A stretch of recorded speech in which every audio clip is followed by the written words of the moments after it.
Hello छात्रों, आज हम सत्र 2023 और 24 के जीव विज्ञान के पेपर को सॉल्व करेंगे, जो कि आपके बोर्ड्स के लिए महत्वपूर्ण है। जिसमें से आप निर्देशांकों को जो दिए रहते हैं आप उनको गौर से पढ़िएगा।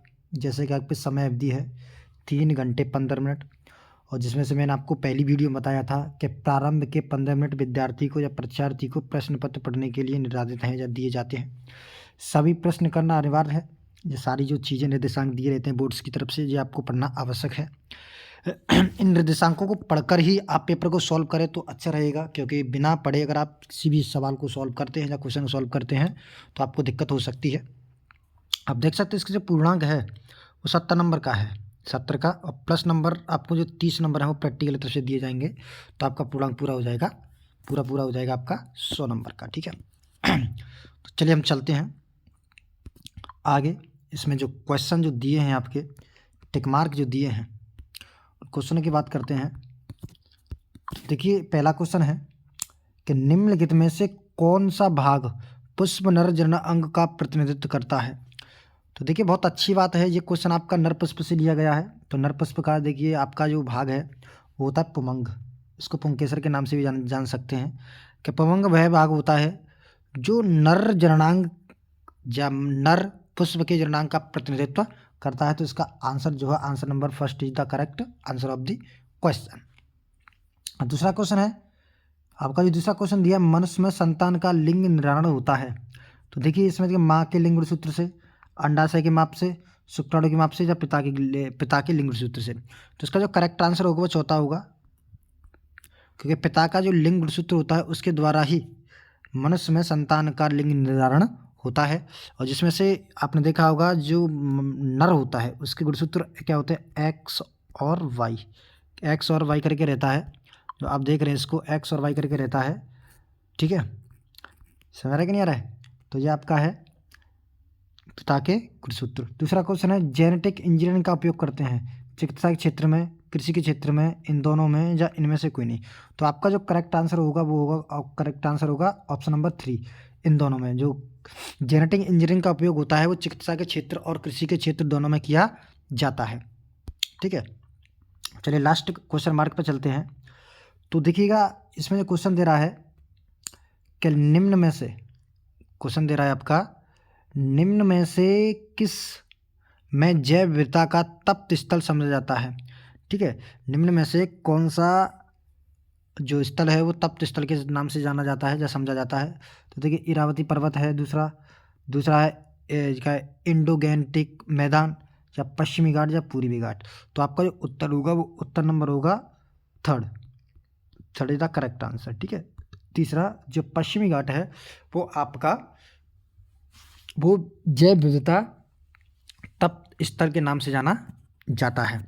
तो चलिए अब चलते हैं, इसके जो क्वेश्चन है आपके अति लघु जो प्रश्न है बहुत ज़्यादा इंपॉर्टेंट है आपके, बहुत ही अच्छे क्वेश्चन है आपके। इसमें देखिएगा इसमें से जो क्वेश्चन आपके क्लाइव इंटर सिंड्रोम में ये सारे क्वेश्चन पूछे गए हैं। ठीक है, तो चलिए हम सॉल्व करते हैं।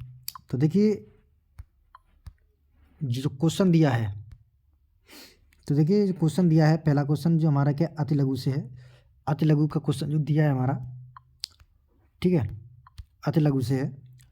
ठीक है, अति लघु प्रश्न जिसमें दिया है, पहला क्वेश्चन क्या दिया है कि क्लाइनफेल्टर एवं टर्नर सिंड्रोम में गुणसूत्रों की संख्या कितनी होती है। तो देखिए जो हमारा सिंड्रोम होता है नंबर एक कौन सा दिया है, क्लाइनफेल्टर में जो गुणसूत्रों की जो संख्या होती है वो होती है 47। क्या होती है, 47 होती है। इसको हम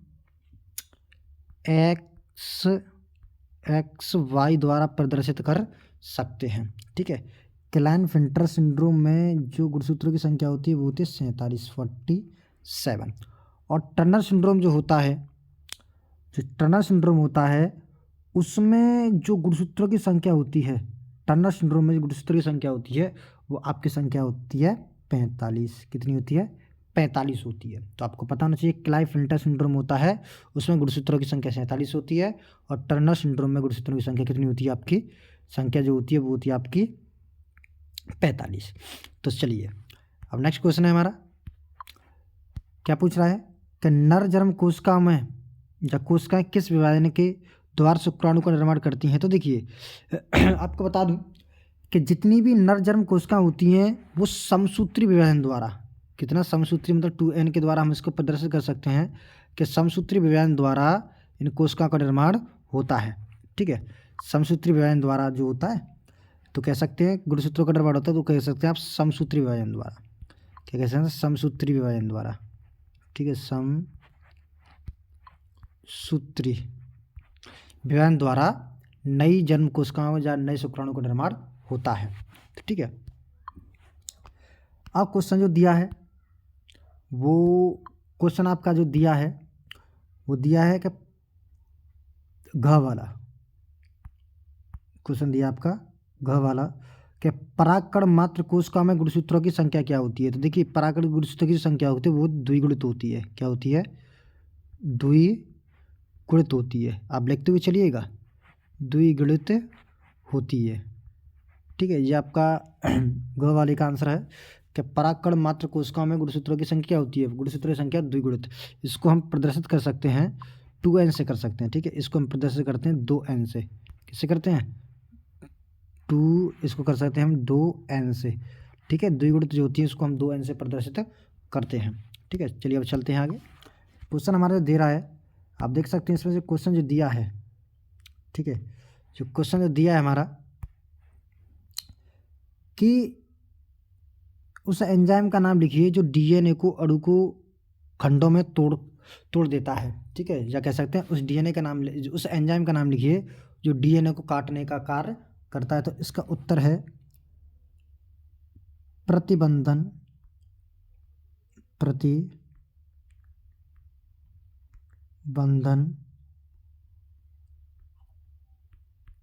एंडोन्यूक्लिएज।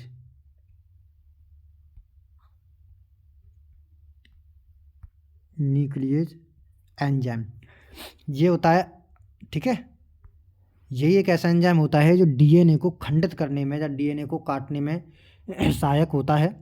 इस क्वेश्चन जो है ये घुमा फिरा के पूछा जा सकता है आपसे कि उस एंजाइम का नाम लिखिए जिसे डीएनए की कैंची कहा जाता है। तो आपका यही होगा अंतः प्रतिबंधन या प्रतिबंधन एंडोन्यूक्लिएज एंजाइम जो डीएनए को खंडित करने का कार्य करता है। तो चलिए आगे क्वेश्चन देखते हैं।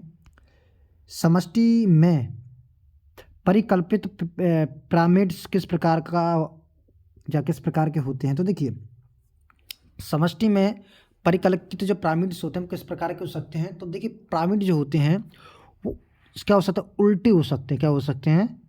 उल्टे या सीधे। उल्टे या सीधे, ये दोनों प्रकार के पिरामिड्स आपके हो सकते हैं। क्योंकि समष्टि का मतलब है जनसंख्या, क्योंकि जनसंख्या घटती है और बढ़ती रहती है और कभी कभार क्या होती है पूर्ण रूप से गायब हो सकती है या मतलब से विलुप्त हो जाती है। इसलिए जो पिरामिड्स होते हैं वो समय समय बदलते रहते हैं। ठीक है, ये आपके क्वेश्चन थे। टिक मार्क और अति लघु क्वेश्चन जो थे बहुत इंपॉर्टेंट क्वेश्चन थे। इसमें से जो मैंने सॉल्व करा दिए हैं ये पार्ट 1 है इसका। ठीक है, इसमें से जो मैंने जो क्वेश्चन सॉल्व कराए हैं बहुत ज़्यादा इंपॉर्टेंट हैं। जैसे कि मैंने टिक मार्क बताए हैं इसके सारे क्वेश्चन टिक मार्क। उसके बाद मैंने आपके जो अति लघु प्रश्न है उनको मैंने सॉल्व किया है। नेक्स्ट वीडियो में मैं इस चैप्टर के सेकेंड पार्ट में पंछियों में लिंग निर्धारण को स्पष्ट कीजिए। ये इस पंछियों में लिंग निर्धारण वाले चैप्टर को इसको मैं आपको कल सेकंड पार्ट में बताऊंगा। वॉटसन और क्रिक द्वारा दिए गए ड्यूकेल्टन मॉडल का स्वच्छ नामांकन चित्र बनाइए। ठीक है, सिर्फ इसमें चित्र बनाना, प्रतिरक्षा क्या है, ठीक है, लिंग को स्पष्ट कीजिए जी मैं आपको बताऊंगा।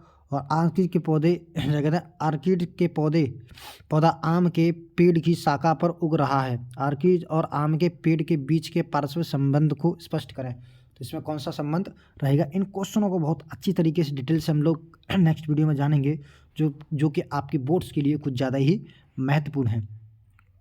तो आपको वीडियो कैसी लगी आप इसे देखिए और सब्सक्राइब कीजिए और इस वीडियो को ज़्यादा से ज़्यादा शेयर करने का कोशिश करें। तो देखिए मैं आपके क्वेश्चन आपको देता हूँ घर के लिए। ठीक है, अब घर से करिएगा। देखिए इसमें क्वेश्चन था उस एंजाइम का नाम लिखिए जो डीएनए के अणुओं को खंडित करने में सहायक होता है। ये आपका एक क्वेश्चन आंसर बता दिया। तो आप लिखिएगा डीएनए